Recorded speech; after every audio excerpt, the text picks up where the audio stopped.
Hey guys, just taking a quick viewing of this potential deal. So first things first, there's no off-street parking. Right, let's go in.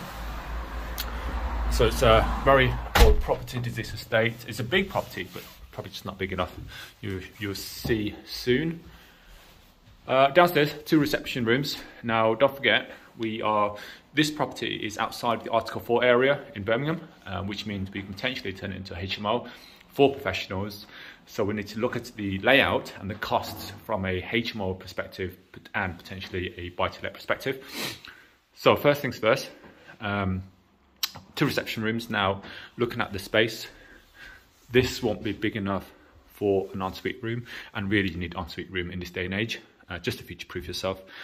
So that won't be big enough for an ensuite room. If we eat into this space for the ensuite, then that will be big enough, but then this room won't be big enough for an ensuite room. That needs to be taken down, but you can potentially build out. Probably won't actually, because it faces the neighbour. Anyway, yeah, it needs to go back to brick really. Downstairs toilet. Okay, so this is the kitchen. Quite a narrow kitchen, not really that functional for a HMO. Now there's this back space here, which is a shower room or a wet room. It's not big enough for a bath, for an ensuite room, so we can't use that as a room. And if we did, this kitchen space won't be big enough, won't meet the amenity standards for a HMO. So really this communal kitchen space needs to be a kitchen diner, and needs to go all the way down here, which means those 2 rooms aren't big enough. And we've lost the bedroom there.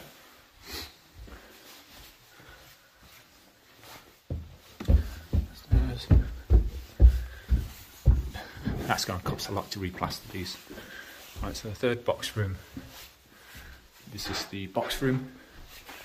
This is the back, so there's not really a lot of space to build out back there. Building's quite expensive right now anyway.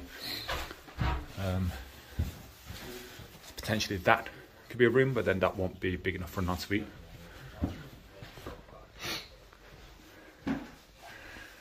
So this room is big enough as a double, but not big enough as an ensuite. We can potentially knock through that and put the ensuite in that room, because the other room is actually really big. But again, more building work. Sorry.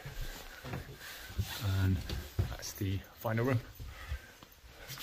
Or potentially we can go up into the loft, which should span the space. So there's the loft hatch there actually. So that should go across there. We'll potentially fit 1 more room in, or maybe 2, but that again would be costly.